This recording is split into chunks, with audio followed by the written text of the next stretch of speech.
uyu ni wo muti woroshe kuronka kw'aba bantu bafise ikibazo c'izingama canke bipfuza gukuza ibitsina vyabo.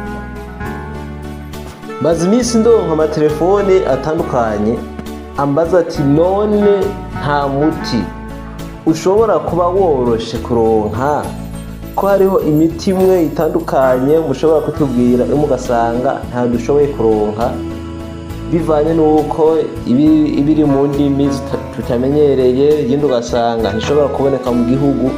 None ni iyihe miti mwoshobora kuturonkera yoroshe ariko kandi ishobora no kudufasha kwikorera umuti twebwe nyene ubwacu twitunganirije uno muti, bikadufasha kugira ngo ubuste imisemburo maze amaraso abe menshi mu gitsina, kivyibuhe kandi congere gisokoke kibe kirekire.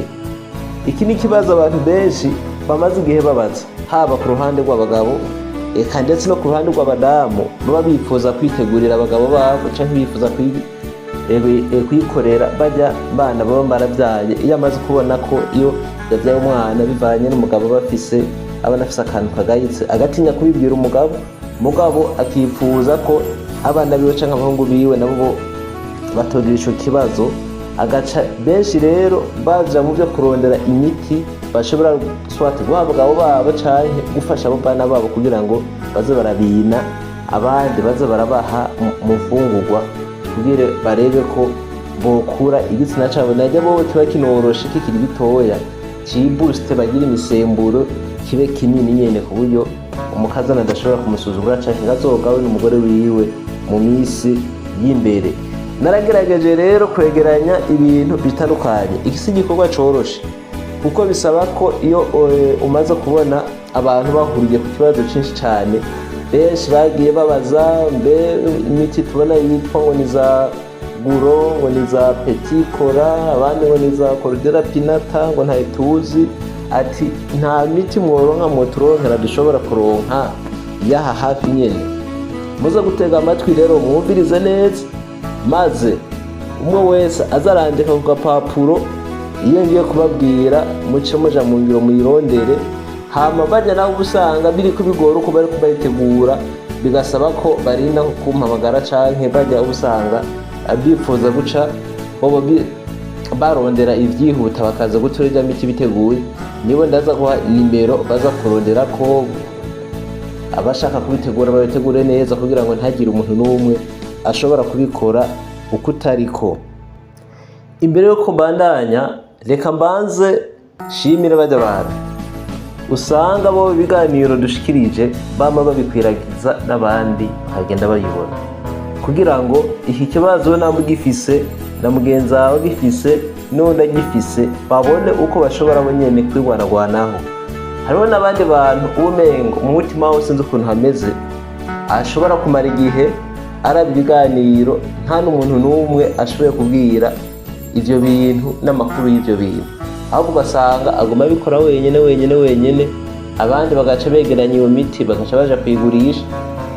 Ntabwire n'abandi bantu bagira umutima mwiza nk'uko mariko ndababwira, kugira ngo bize birafasha abantu twese hamwe, baba Barundi, baba Abanyarwanda, baba abantu bari hanze, na cane ko buno bufasha nta muntu n'umwe ugenda budashikira.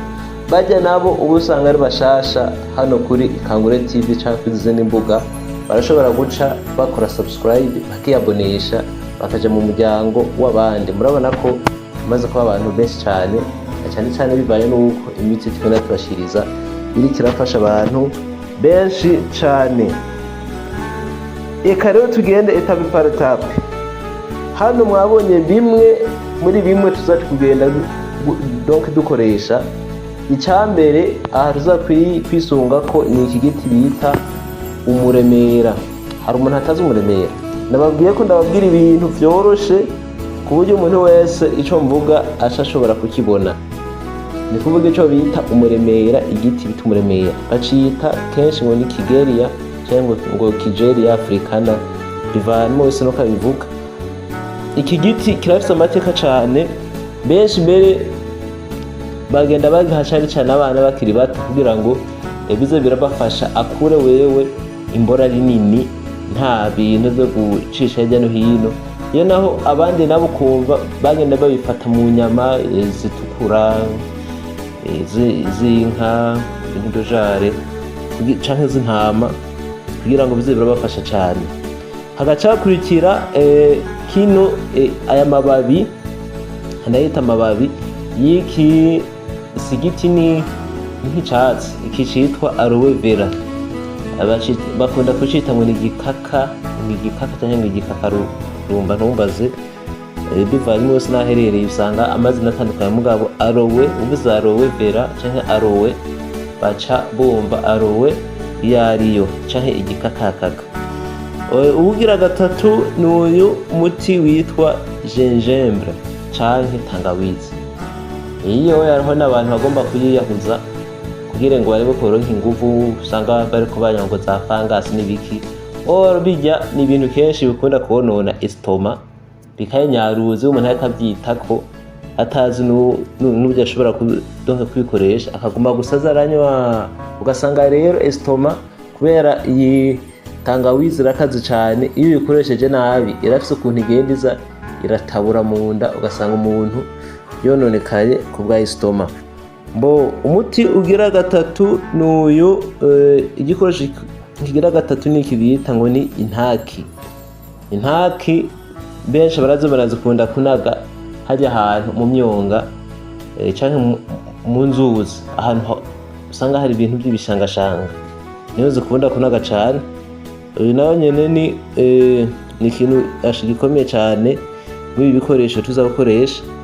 Murumva ko ari ibintu umwe wese ashobora kuza araronka.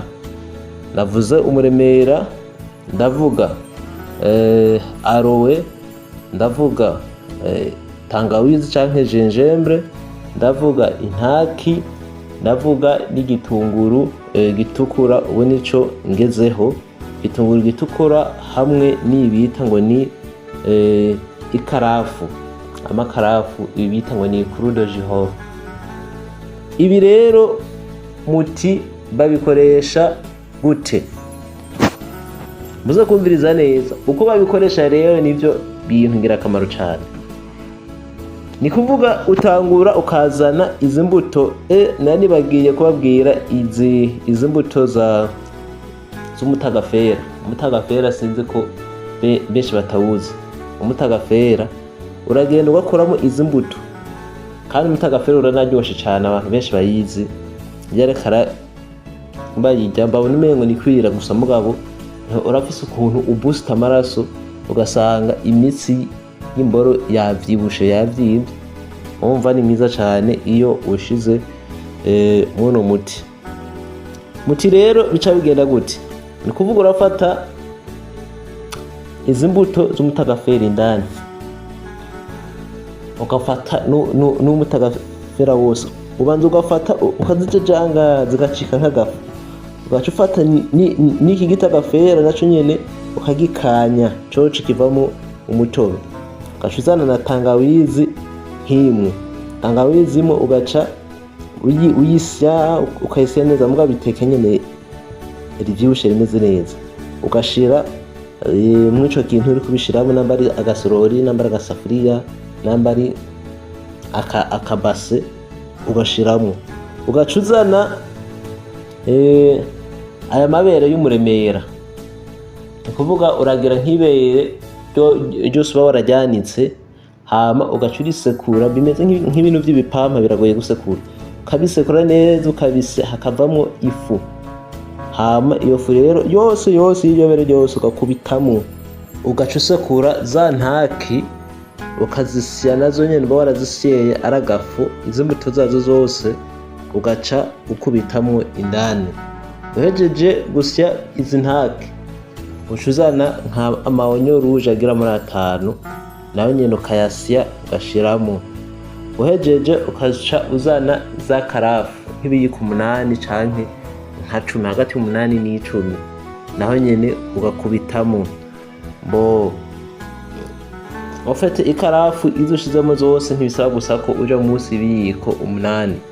Hama uhejeje ugaca uzana indimu ugakanyirako hejuru, ugaca rero ushiramo nk'ilitiro imwe y'amazi, ugaca ubikanya neza, ukabikanya, ugaca uyungurura, ugaca ushira ahantu. Aho rero uca urindira bikamara nk'amasaha 12, ugaca utangura rero sasa kwihereza mu gitondo ku mugoroba, mu gitondo ku mugoroba. Nawe bigira iminsi 4, mugabo iminsi 6 niyo aba ari umuti ukwiye neza. Aho nyene hamwe waba uri muri mbaje abantu usanga yarigeze kwikinisha, imboga igaca yifunyafunya ikagenda izirasubira inyuma, canke ariko wavutse imeze, wo ubona umengira irashidutse ukomengo sinzi ibintu bibaye, ikagatangura ikavyimba haja imbere, ikavyibuha, igasokoka. Iyo ubana n'umuntu hashobora gukanguka ati ibyo byakwaye ko nibiki, mugabo nuko biba bimeze. Nuko rero mugire ibihe vyiza. Abandi murashobora guhanahana kino kiganiro, bajya nabo busanga bakeneye guca bagira ibyo bambaza ku nimero canke gushika ku ivuriro, baraca muturondera kwizi nimero harimo iyi ya 68 136 785. Bye bye.